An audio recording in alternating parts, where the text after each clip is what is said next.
Yeroo dhangalmaanii kaardii filannoo fudhachuun hiree egeree ofii murteeffachuudha jedhan jiraattonni magaalaa Adaamaa tokko magaalichaatti buufataalee filannoo hundarratti galmeen filattootaa akkuma itti fufeetti jira. Filannoon gochaawwan lammiileen dhimma biyya isaanii irratti miira abbummaa ittiin calaqqisiisan keessaa isa tokkodha. Lammiileen gara buufata filannoo deemanii sagalee kennuun isaanii hojii idilee bira darbee carraa biyya isaanii gara fuulduraa murteessuu keessatti shoora olaanaa qaba. Kanumaanis boordiin filannoo biyyaalessaa filannoo marsaa torbaffaa kan bara 2018 milkeessuuf qophii isarraa barbaachisu taasisuun hojiilee adda addaa hojjechaa jira. Magaalaa Adaamaatti bakkeewwan adda addaattis galmeen filattootaa adeemsifamaa jira. Galmeen filannoo kun kaardii egeree boruu keenya itti murteessinuudha jedhan namoonni iddoo galmee filannootti arginee dubbisne.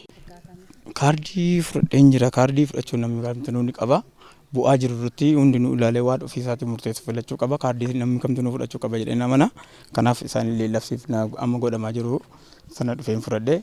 Filannoo jechuun of beekuudha. Filannoo jechuun biyya beekuudha. Filannoo jechuun kaayyoo biyyaa fi kaayyoo dhuunfaa kootii bakka buusuu fi kanaafuu filannoo marsaa torbaffaa kana namni umriin isaa waggaa 18 ol ta'e kaardii fudhachuun dirqamaadha. Namni kaardii fudhate kamuu filannoodhaaf qophaa'uu qaba.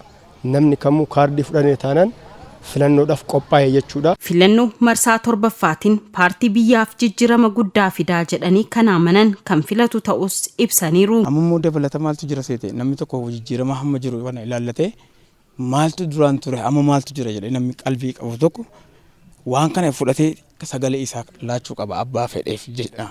Maaliif garaagarummaa biyya keessa jiru hundi keenya hin beekna. Maaltu nu baasadhe namni duraan filannoo kana irratti baay'ee bara darbe keessatti baay'ee hirmaadhu ture. Amma immoo dursaan dhufee fudhadheen jira.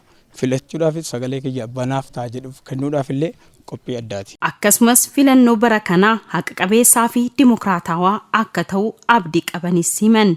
Filannoon marsaa torbaffaa kuni dimokiraatawaa amanamaa akka ta'u akkuma waliigalaatu qaamni dhimmi kun ilaalu irratti hojjetaa akka jiruu fi filannoon kun karaa nagaatiin dhumatee qaamni yookiin paartiin dhimma kanarratti hirmaatee akka biyyaatti bulchuudhaaf qophii godhee hirmaachaa jiru kun akka biyya bulchu biyyi kun immoo biyya nagaa biyya misoomaa akka ta'u abdii guddaan irraa qabaa jechuudha.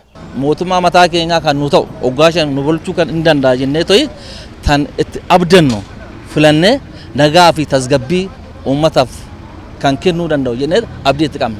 Akka magaalaa Adaamaatti buufataalee filannoo 296 galmee gaggeessuu karoorfamee hanga ammatti buufataalee filannoo 281 gaggeeffameen namoota 200,000 ol kaardii filannoo fudhataniiru. Buufataalee kanneenitti adeemsa galmee filannoo hanga ammaatti jiruun galmeen harka 62 gahamuusaa qindeessitoota naannoo filannoorraa odeeffanneera. Buufataalee kanneen hafan 15 immoo sababa neetworkiitiin addaan cicitiinsi jiraachuu ibsameera.